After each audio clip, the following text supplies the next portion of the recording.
یہ ہے کہ یہ مسجد اللہ کی نعمت ہے، اس نعمت کے شکر گزار بنے رہنا، فجر میں بھی آ جانا، ظہر میں بھی، عصر میں بھی، مغرب اور عشاء میں بھی آ کر اس نعمت کے حق ادا کرتے رہنا۔ یاد رکھیں، اگر اس نعمت کا حق ہم نہ ادا کر سکیں، اس نعمت کے ناشکر بن گئے، اس نعمت کا کفران نعمت کیا، اللہ اکبر، یہی مسجد ہمارے لیے وبال جان بن جائے گی، یہی مسجد ہمارے لیے، یہی نعمت زحمت بن جائے گی۔ اس لیے میری گزارش ہے کہ آپ آئیں،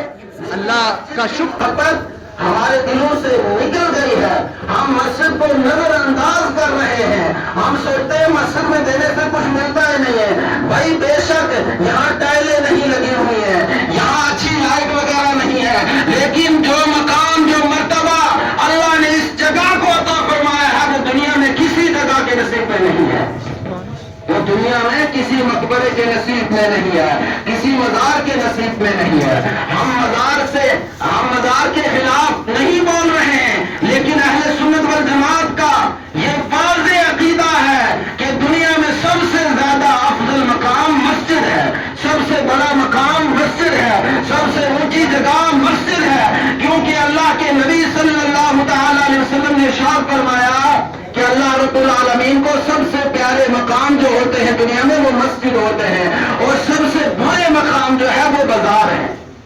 سب سے برے مقام کون سے ہیں؟ وہ بازار ہیں۔ اس لیے ہمیں چاہیے کہ ہم مسجد کی طرف دھیان دیں،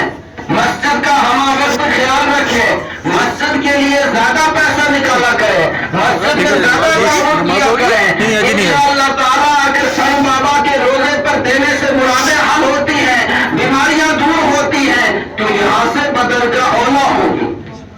یہاں سے پیدا ہوگی، کیونکہ وہ اللہ والے کا گھر ہے، یہ اللہ کا گھر ہے، اس کی نسبت اس سے زیادہ ہے،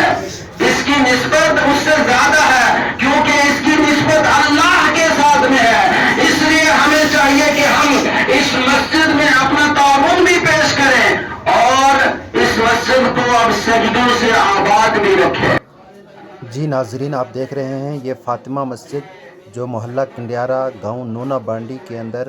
بہت ہی قلیل مدت کے اندر، بہت کم عرصے کے اندر، لگ بھگ 3 مہینے میں جو ہے اس مسجد کو تعمیر کیا ہے۔ الحمدللہ آج اس مسجد کے اندر عظیم الشان محفل میلاد النبی صلی اللہ تعالی علیہ وسلم کا انعقاد کیا گیا، اور تمام تر علماء اکرام اور بڑھ چڑھ کر کے کثیر تعداد میں عوام اہل سنت نے بھی اس محفل میلاد النبی میں شرکت فرمائی، اور اس موقع کے اوپر علماء اکرام نے آقا دو جہاں صلی اللہ علیہ وسلم کی ولادت باسعادت کے تعلق سے بھی گفتگو کی، اور زیادہ تر علماء اکرام نے مسجد کی فضیلت بیان فرمائی، کیونکہ یہ نئی مسجد تعمیر ہوئی ہے، اور اس مسجد کو بہت قلیل مدت کے اندر جو ہے تعمیر کیا گیا، لیکن اس مسجد کو اب ساری زندگی اس علاقے کے لوگوں نے آباد بھی رکھنا ہے۔ کہیں ایسا نہ ہو کہ بنا کر خوبصورت سجا کر اور مسجد کو چمکا کر اپنے گھروں میں بیٹھ جائیں، نہیں، بلکہ فجر، ظہر، عصر، مغرب، عشاء تمام تر نمازیں جو ہے وہ مسجد میں آ کر پڑھنی ہیں۔ علماء اکرام نے وضاحت فرماتے ہوئے فرمایا کہ گھر میں نماز پڑھی ہوئی 1 نماز اور مسجد میں 1 نماز پڑھی ہوئی گویا کہ 27 نماز۔ جب بندہ گھر سے نکلتا ہے مسجد کے لیے، اللہ کی رحمتیں نازل ہو جاتی ہیں، اور جس علاقے کی مسجد آباد ہے اس علاقے میں رب کی رحمتیں نازل ہوتی ہیں۔ مسجد فاطمہ میں پہلی نماز ظہر حضرت مولانا مفتی اخلاق حسین مصباحی صاحب جامعہ انوار العلوم پونچھ کے جو استاد ہیں، ان کی اقتداء میں پہلی نماز ادا کرنے کے بعد یہاں سے جو ہے نماز پنجگانہ کا سلسلہ جو ہے وہ جاری ہوا۔ لاسٹ پر حضرت قاری سید آفتاب حسین شاہ ناظم اعلیٰ فاطمہ الزہرا نے صدارتی خطبہ پیش کیا اور دعائیں مانگی، اور اراکین کمیٹی نے تمام لوگوں کا، تمام علماء اکرام کا جو اس محفل میلاد النبی صلی اللہ علیہ وسلم میں تشریف لائے، سب کا شکریہ ادا کیا۔